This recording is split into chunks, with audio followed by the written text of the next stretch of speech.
예수님께서 병자들을 치유하신 사건들이 10개를 이렇게 모아서 소개하고 있다고 말씀을 드렸어요. 그런데 중간중간에 이 병자를 치유하는 것과는 아주 다른 이야기를 3개를 이렇게 집어 넣어 놨습니다. 그게 오늘 이제 첫 번째 이야기인데요. 지금 8장 1절부터 17절까지의 병자를 고친 이야기 3개가 나왔습니다.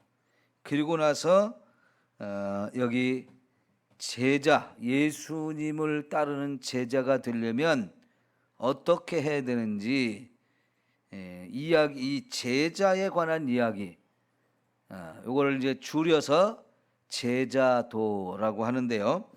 이 제자에 관한 이야기를 첫 번째로 하고 있어요.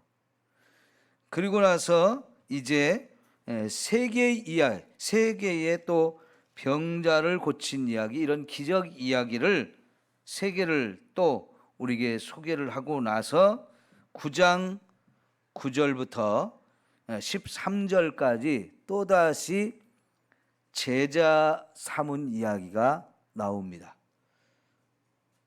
그리고 이제 9장 14절부터 쭉 보면 4개의 치유한 사건이 나오고 9장 35절에서 38절까지 또다시 제자에 관한 이야기를 말씀하셔요.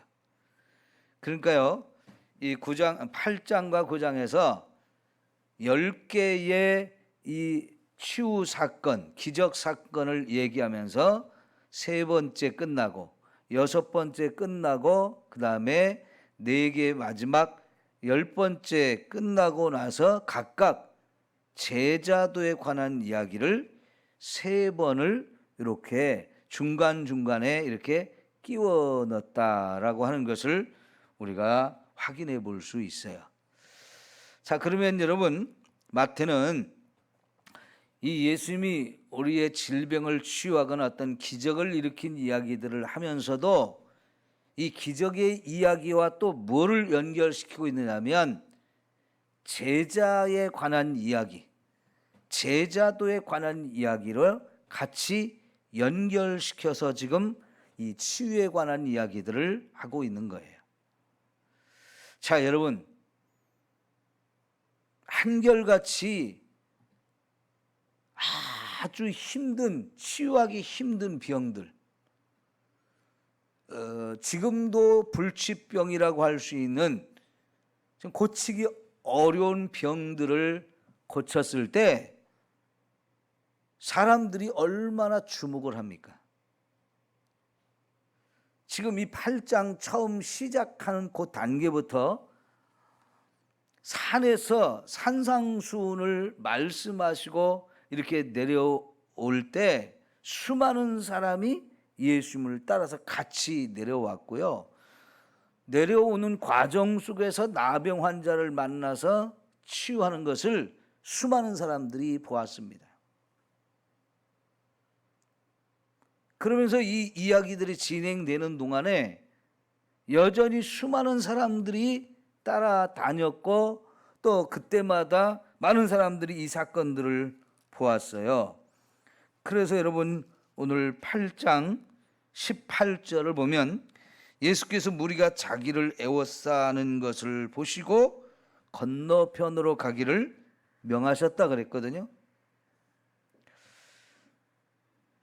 그 앞에 16절도 보면 저물매 사람들이 귀신 들린 자를 많이 데리고 예수께 오거늘 예수께서 말씀으로 귀신들을 쫓아내시고 병든 자들을 다 고치셨다. 이래서 예수님이 이런 병들을 고칠 때마다 소문이 자꾸 퍼지고요. 그 소문을 듣고 또 다른 사람들이 또 오게 되고, 그러니까 점점 모여드는 숫자가 많아집니다. 그래서 18절도 이렇게 너무너무 사람들이 많이 와서 애워싸가지고 예수님이 배에 올라탔어요. 그러니까 여기가 이제 갈릴리 바닷가 가버나움이었거든요. 예수님이 거기 살았고 베드로도 그 동네에 살아가지고 거기서 이제 베드로의 장모를 고치고 소문이 퍼져가지고 많은 사람들이 와서 또 고치는데 점점 더 많은 사람들이 오니까 자꾸 사람들이 막 애워싸고 그러니까 예수님이 밀려서 더 이상 바닷가에 서서 뭘 하기가 어려워가지고 홀로 이제 제자들과 함께 배를 타신 거예요. 그리고는 저 건너편으로 가자 그랬는데 이 상황을 한번 생각해 보세요. 자기에게 온 많은 사람들의 병을 고쳐주는 게 맞습니까? 지금 예수님이 그들을 그냥 두고 제자들과 함께 우리끼리만 건너편으로 이 바다를 건너서 저 건너편 가자 하시는 게 맞습니까? 우리의 상식으로 봤을 때는 거기서 떠나지 말고 예수님 찾아온 수많은 병자들 고쳐주는 게 맞다라고 생각이 되잖아요. 그런데 예수님은 그렇게 하지 않고 이곳을 건너서 저 건너편으로 가자 그랬는데 여러분 28절 볼까요? 그 건너편을 어디라고 하나? 또 예수께서 건너편 무슨 지방? 가다라 지방. 예, 이거는 우리가 익숙하지 않은 그런 지명이죠. 예, 어쨌든 간에요. 여기는 유대인들이 사는 지역이 아니고요. 이방인들이 사는 지역이었기 때문에 여기 예수님이 자주 가시는 곳이 아니었어요. 어쩌다 한 번씩 가셨어요. 그런데 그곳으로 가자는 거예요. 왜 그랬을까요? 이것이 이제 몇 가지 이유가 있는데요. 첫 번째는 예수님이 치유 사역이 활발하게 펼쳐지지만 그래서 많은 사람들이 소문이 나서 더 많이 이렇게 환자들이 몰려와서 치유해 줘야 되지만 예수님의 사역이 거기에 시간들을 다 뺏기는 걸 원치 않으셨어요. 다시 말하면 그거 말고도 예수님이 하셔야 될 일들이 또 다른 일들이 있어요. 그러니까 우리가 예수님의 3대 사역 계속 말씀드렸잖아요. 가르치고 전파하고 치유하고. 근데 이 치유하는 일만 계속 할 수는 없다는 얘기예요. 가르치는 일도 해야 되고 그런 일을 위해서 더 많은 곳으로 다니면서 전도를 하는 이런 일도 예수님 하셔야 돼요. 그런데 오늘 예수님께서는 한 가지 더 중요한 일이 있었어요. 그게 뭐냐면 제자들을 훈련시키는 거예요. 제자들을 훈련시키는 것. 물론 예수님이 가르치는 것도 또 환자를 치유하는 것도 다 보여주고 들려주고 하면서 이게 다 제자들을 훈련시키는 일입니다마는 또 10장부터는 제자들을 또 파송해 가지고 또 전도하는 훈련도 합니다. 다 훈련입니다마는 그럼에도 불구하고 이 제자들을 따로 데리고 사람들이 없는 한적한 곳으로 가서 그 제자들만 또 집중적으로 훈련시켜야 될 이러한 사역도 있었어요. 그래서 오늘 예수님이 자기를 찾아온 많은 환자들을 그냥 내버려 두고 물론 고친 사람도 많지만 이제 그만해야 되겠다 하고 중간에 멈추고는 그곳을 떠나가신 거예요. 그 목적 중에 하나가 제자들을 훈련시키는 아주 중요한 목적이 있다는 것이고 지금 그 이야기를 여기에다 써놓고 있어요. 자, 그래서 예수님이 이제 건너편으로 가자고 이렇게 하시니까 그때 그 수많은 무리 가운데 섞여 있던 한 서기관이 딱 달려 나와 가지고 예수께 선생님이여 어디로 가시든지 저는 따르리다 그랬어요. 예수님을 따라가고 싶다는 거예요. 지금 예수님이 어디로 가는지 잘 몰라요. 저 건너편이라고 했지만 건너편 중에서도 어디일지 잘 모르는데 이 서기관은 예수님을 따르겠다라고 무리 가운데서 나왔어요. 자, 그럼 여러분 생각해 보세요. 7장에서도요. 예수님께서는 이 율법에 관한 걸 말씀하시면서 바리새인이나 서기관들이 하는 것처럼 하지 말라는 얘기를 하셨어요. 왜냐하면 바리새인이나 서기관, 제사장 이 사람들은 계속해서 예수님을 믿지 않고 뭔가 꼬투리를 잡아서 자꾸 공격하려고 하고 트집이나 잡고 예수님의 하시는 일을 자꾸 방해하는 사람들이었어요. 근데 그 가운데서 지금 한 명인 서기관이요, 예수님을 따르겠다고 하는 거예요. 그러니까 이 서기관은 다른 서기관들, 바리새인들, 제사장들 이런 사람들과는 분명히 뭔가 좀 다른 사람이었어요. 자, 그러면 예수님 입장에서 생각할 때 그래도 서기관 중에 한 명이라도 자기 제자가 되어지는 사람이 있으면 얼마나 좋겠습니까? 그러죠? 그런데 굉장히 기특한 일이잖아요. 근데 이런 사람한테 예수님이 하신 말씀이 여우도 굴이 있고 공중의 새도 거처가 있으되 인자는 머리 둘 곳이 없다, 이 말씀을 하셨는데 이 말씀이 나를 따라오라는 얘기요, 따라오지 말라는 얘기예요? 따라오지 말라고 하는 의도가 더 강하죠? 자, 여러분 요한복음 3장에 나오는 니고데모, 이 사람은 거기 뭐 하는 사람이라고 소개가 됐어요? 바리새인이면서 관원이었다라고 나와요. 바리새인이었지만 예수님을 굉장히 싫어하고 거부하고 믿지도 않고 계속 공격하고 나중에 결국 이 사람들이 모여서 예수님을 십자가에 죽이는 아주 주동자들이 되어지는데요. 그러지만 그 가운데 한 명인 바리새인이 예수님을 찾아 나왔고요. 예수님이 거듭남에 대한 너무나 중요한 얘기를 해주셨어요. 그리고 이 사람이 다른 바리새인들과 달리 계속해서 예수님의 제자가 되었는데 자기가 예수님 제자 된 것을 숨기고 있었다 그랬어요. 다른 제사장이나 바리새인이나 서기관들로부터 자기가 공격을 당하고 배척을 당하고 무시당할까 봐 예수님 제자 된 걸 숨기고 다녔다고 그랬어요. 그럼에도 불구하고 나중에 예수님이 십자가에 죽었을 때 예수님의 장례 치르는데 이 사람이 함께 와서 돕는 역할을 또 하거든요. 특별한 일이지요. 지금 이 서기관도 예수님을 따르겠다고 했을 때 이거 아주 특별한 일입니다. 근데 예수님이 거절했어요. 자, 우리 그러면 이 사람 얘기도 좀 잠시 생각해 봅시다. 우선요, 이 사람이 예수님을 뭐라고 불렀어요? 9절에 19절에 선생님이라고 불렀습니다. 선생님.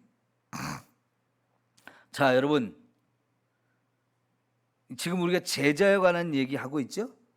제자에 관한 얘기할 때 제자에게는 스승이 있죠. 그러니까 여기서 이 서기관이 예수님을 선생님이라고 부르는 게 맞는 것 같지만 사실은 문제가 있는 말이에요. 예수님을 선생님이라고 했단 말이에요. 근데 이 서기관, 이 사람이 바로 선생님 일을 하는 사람이에요. 서기관들은 말씀을 가르치는 사람이에요. 그래서 유대인 중에서도 성경을 가장 많이 잘 알고 있는 사람이고, 그래서 당연히 이 사람들은 백성들을 가르치는, 보통 랍비라고 우리가 또 많이 나오죠. 그 랍비라고 불려지는 이런 일을 하는 사람이 바로 이 서기관이에요. 근데 이 사람이 예수님을 선생님이라고 부를 때 자기보다 훨씬 말씀도 잘 알고 훨씬 잘 가르치는 분이라고 인정을 하면서 그 예수님을 자기 선생님으로 삼고 싶은 거예요. 여러분, 예수님이 여러분의 선생님입니까? 아닙니까? 예? 예수님을 여러분이 선생님이라고 생각하면 그게 바르게 생각하는 거예요? 아니면 잘못 생각하는 거예요? 잘못 생각하는 거예요. 여러분, 이 세상에 예수님을 안 믿는 사람들도 예수님을 참 훌륭한 분, 존경할 만한 분, 이렇게 얘기하는 사람들이 많아요. 예수님이 가르침이 참 좋고 대단한 가르침을 주셨고 또 윤리적으로 참 대단한 윤리를, 최고의 윤리를 말씀해 주셨고 삶도 사랑이 막 넘치는 이런 삶을 사셨기 때문에 전 세계적으로 봤을 때 3대 성인 중에 한 명이다, 4대 성인 중에 한 명이다, 뭐 이런 얘기를 하거든요. 예수님을 굉장히 높이고 존경하는 것 같지만 이거는 아무 의미 없습니다. 여러분, 정말 예수님에 대해서 우리가 바르게 알아야 될 것이 뭐냐면 예수님은 하나님의 아들이고 예수님은 우리를 구원하시는 분이다. 이게 중요한 거예요. 어제 그래서 제가 말씀드렸잖아요. 예수님이 누구냐라고 하는 것을 가르치기 위해서 사복음서가 쓰여졌다고요. 어제 계속 요한복음, 누가복음, 마가복음, 마태복음 다 이렇게 찾아보면서 제가 설명을 드렸죠. 지금 그런데 이 서기관은 예수님을 선생님이라고만 부르고 있어요. 이 사람이 진짜 예수님의 제자가 되려면 예수님을 다윗의 후손이라고 하든가 아니면 예수님을 메시아로 인정하는 그런 것이 있어야 되는데요, 이 사람 그게 없어요. 그냥 단순히 인간적으로 또 예수님을 인간 중에 훌륭한 분으로 생각하고 자기보다 더 뛰어난 분으로 생각하고 저분을 내가 스승으로 삼으면 내가 나중에 사람들을 가르칠 때 훨씬 더 잘 가르치면서 인기 좀 얻겠구나, 이런 마음이 깔려 있는 거예요. 아까도 말씀드렸지만 수많은 사람들이 이렇게 예수님 따르는 걸 보니까 인기가 대단하잖아요. 그리고 병들을 막 고치는 거, 또 그 전에 산상수훈에 말씀한 거 너무너무 좋은 거예요. 나도 예수님 따라다니다 보면 콩고물 좀 떨어져서 나도 좀 인기 좀 끌 수 있고 뭔가 나도 좀 얻을 만한 게 많겠다라는 생각이 드니까 지금 따라오겠다는 거예요. 예수님 그 의도를 아시기 때문에 거절하신 거예요.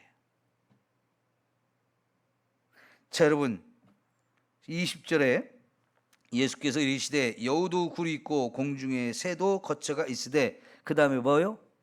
인자는 그랬죠. 예수님이 자기 자신을 인자라는 말로 쓰고 있는데, 여러분, 이 인자라는 말이 굉장히 특별하고 중요한 단어예요. 인자, 이 사람의 아들이라는 뜻이에요. 사람인 아들 자자 써가지고 사람의 아들이라는 뜻이에요. 그럼 이 세상에 사람의 아들 아닌 사람이 있어요? 돼지 새끼, 그건 돼지죠. 사람을 그렇게 말하지는 않죠. 근데 예수님이 자기를 인자라는 말을 쓰고 있는데 자기 자신을 가리켜 인자라는 표현을 상당히 많이 썼어요. 이게 예수님이 자기를 가르칠 때 사용한 아주 특별한 단어인데요. 그런데 이 인자라는 말이 원래는 구약성경 다니엘서 7장 13, 14절에 처음 쓰여진 단어예요. 근데 거기서 인자라는 단어가 나오는데 어떤 의미로 나오냐면 종말론적인 의미에서의 메시아에 대한 칭호예요. 다니엘서는 종말에 관한 많은 예언이 나오거든요. 그런 종말에 관한 이야기를 하시면서 하나님 보내신 메시아가 있을 거라는 약속을 하고 있는데 그 하나님 보내신 메시아를 인자라고 표현을 했어요. 예수님이 그 단어를 인용해서 자기를 인자라고 표현했어요. 그럼 이 말이 유대인들은 성경을 너무나 잘 알기 때문에 이 인자라는 말이 어떤 의미인지를 너무나 잘 알아요. 그래서 아무도 자기를 인자라는 말로 하지 않았거든요. 근데 예수님이 바로 그 단어를 사용해서 자기가 인자라고 지금 표현하고 있어요. 그러면 이 서기관이 예수님을 선생님이라고 부르는 것과 예수님이 자기를 인자라고 부르는 이 말이 얼마나 큰 차이가 있는 말이에요. 그러죠? 예수님이 의도적으로 여기서 자기를 인자라고 표현함으로 종말론적인 그 종말의 때에 하나님 보내신 메시아라고 자기가 자기 스스로를 말하고 있어요. 근데 서기관은 그런 믿음이 없죠. 예수님 따르기는 따르는데 진짜 예수님이 나를 구원하실 메시아로 인정하고 그렇게 그런 믿음을 가지고 따르는 게 아니고요. 아주 인간적인 생각들, 뭔가 얻고자 하는 이런 생각들을 가지고 지금 예수님을 따르는데요. 여러분, 예수 믿으면 복 받는다라는 말을 우리가 전도할 때 많이 해요. 근데 참 조심스럽게 사용해야 될 말이에요. 예수 믿으면 분명히 복 받는 일이 많습니다. 그런데 여러분, 그 말을 잘못 사용하면 사람들이요, 진짜 복 받기 위해서 교회를 옵니다. 근데 복 받는 것이 목적이 되면 안 돼요. 우리가 교회를 오고 예수님을 믿는 그 목적이 복 받는 것이 목적이 되면 잘못된 목적을 갖게 돼요. 우리는 예수님을 믿어서 구원받기 위한 목적이 가장 중요한 목적이에요. 그렇게 하나님의 자녀로 예수님을 믿고 구원받아서 하나님 자녀 되는 그 자체가 사실은 가장 중요한 복이고요. 거기서 이제 영생을 얻고 천국 가는 게 더 큰 축복이에요.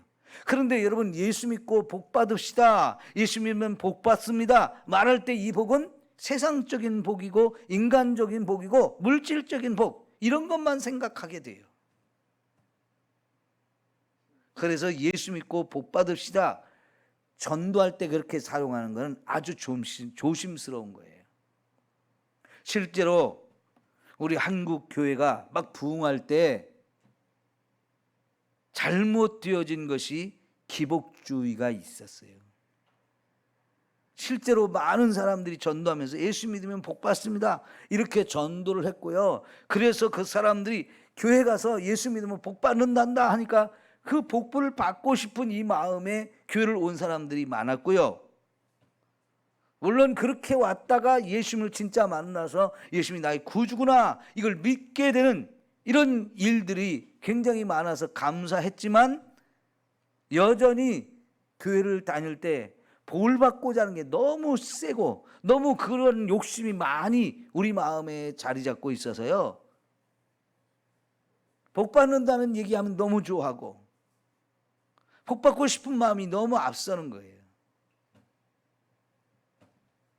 이러면 그거는 삐뚤어진 잘못된 신앙으로 가게 돼요.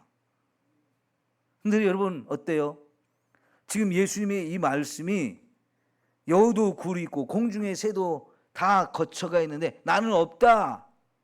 지금 예수님의 모습이 복받은 모습입니까? 아니잖아요. 근데 예수님을 따라가서 제자가 되려면 그런 예수님과 함께 살아야 돼요. 거기에는 복이라는 게 없어요. 오히려 예수님 따라가면 고난을 받을 수밖에 없어요. 자, 여러분, 하나님의 아들이 우리를 구원하러 이 땅에 오셨는데 그 예수님은 집 한 칸이 없었대요. 그러면 지금 저와 여러분은 예수님보다 훨씬 부자이고 잘 살죠? 여러분 집이 얼마나 좋아요? 제가 지금 좀 잠을 못 자가지고 정신이 없어요. 조금 여전히 졸려요. 굉장히 졸려요. 왜? 어제 저녁에 너무 더워가지고.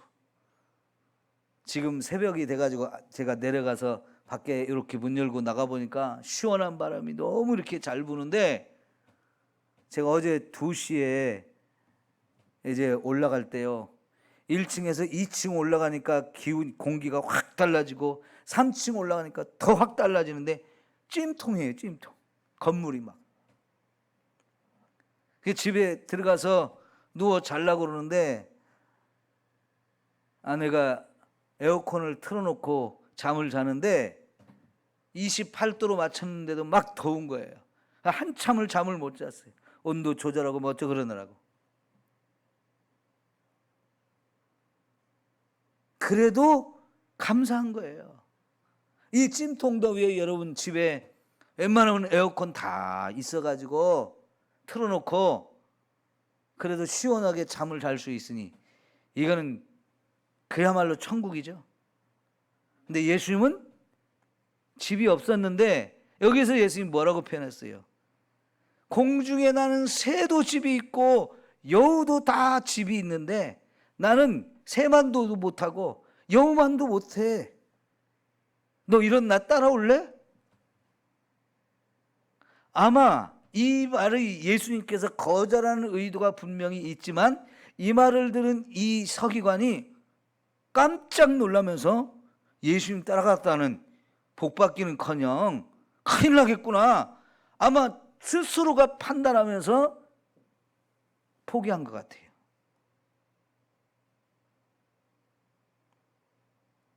여러분 신앙생활하면서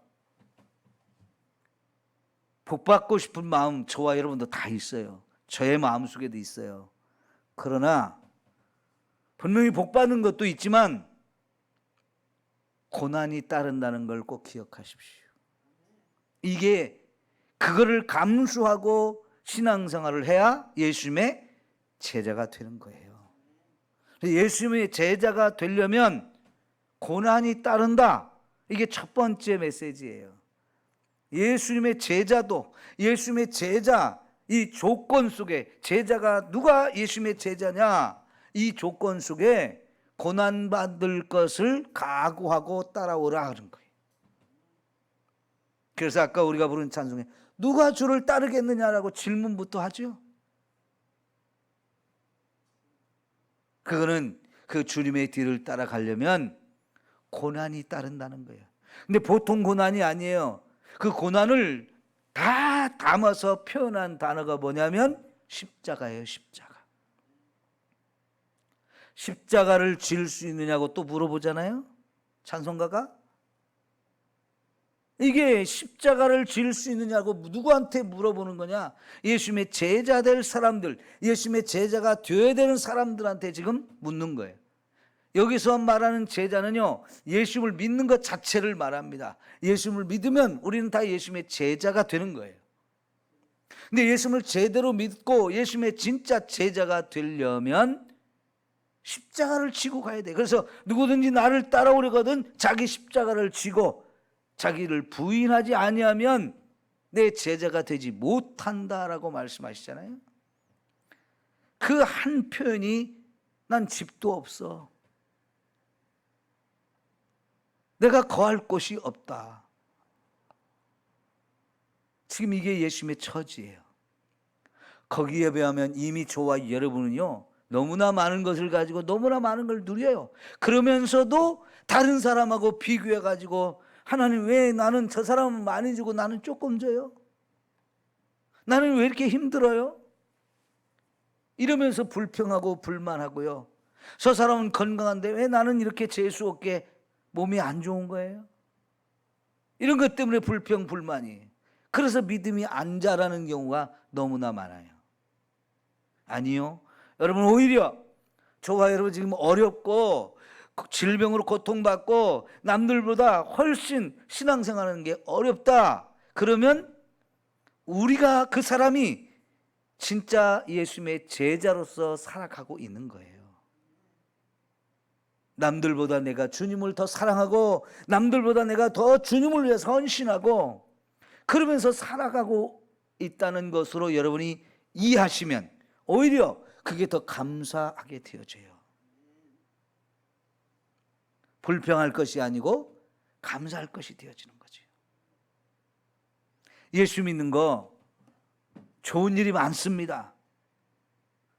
얼마 전에 제가 예수님이 구하라 찾으라 두드리라는 말씀 그 끝에 좋은 걸 주신다고 그랬잖아요. 악한 아버지도 자식한테는 좋은 걸 주신다고 그랬는데 하물며 너 하늘에 계신 너희 아버지일까 보니 하면서 하나님은 우리에게 좋은 걸 주신다고. 그래서 하나님을 좋으신 하나님이라고 제가 분명히 말씀드렸어요. 그러나 그 좋은 것이 많은 경우에 고난이라고 하는 보따리에 쌓여서 온다는 거예요. 고난의 현장 속에서 그런 거를 경험하게 해주시는 거예요. 그래서요, 여러분, 고난이 있지만 사실은 또 고난을 이기게 하나님이 좋은 것을 자꾸 주셔서 그 고난 속에서도 하나님 주신 이 놀라운 은혜 때문에 고난을 견디면서 가게 해주시는 거예요. 우리 예수님 믿을 때 이런 아름다운 믿음으로 살아갈 수 있기를 축원합니다. 고난받는 거 두려워하지 마십시오. 예수 믿는 것 때문에 고난이 옵니다. 5장에서 팔복을 말씀하시면서 의를 인하여 핍박을 받는 자, 곧 나 때문에 나로 인하여 욕을 먹고 쫓겨 다니고 핍박을 받을 때, 박해를 받을 때 어떻게 하라고 그랬어요? 기뻐하고 즐거워하라. 왜요? 하늘에서 우리가 받을 상이 아주 크게 준비되어 있다라고 말씀을 하셔요. 예수님의 제자가 되는 길에 분명히 고난이 있습니다. 이 고난 받는 거 두려워하지 말고, 고난 받는 것 때문에 이 서기관처럼 아이고 큰일 날 뻔했네, 잘못 생각했네, 따라가지 말아야지 이러면서 물러서는 자가 되면 안 돼요. 여전히 이 고난 받는 것 때문에 신앙생활을 깊이 들어가지 않고 적당히 요만큼만 해야지 하는 사람들이 교회 안에 얼마나 많습니까? 그런 모습들이 여러분 눈에도 보이지 않아요? 어쩌면 우리에게도, 우리들 각자에게도 그런 모습이 아직도 남아있지 않아요?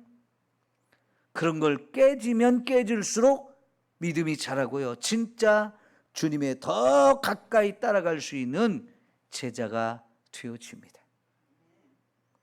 예수님의 제자 그룹이 많아요. 멀찍이 따라가는 사람이 있고 가까이 따라가는 사람이 있어요. 제자는 맞지만 다 다릅니다, 크게. 오늘 여러분은 예수님을 얼마나 더 가까이 따라가고 있나요? 예수님을 더 가까이 따라가려면 결국은 더 많은 고난도 받게 되어집니다. 그러나 그거를 견딜 줄 알아야 되고요, 그걸 이겨야 주님 앞에 더 가까이 갈 수 있는, 다시 말하면 주님의 사랑을 더 많이 받을 수 있는 그런 제자가 되는 거예요. 신앙생활하면서 고난받는 거, 그거 염려해서는 절대로 안 됩니다.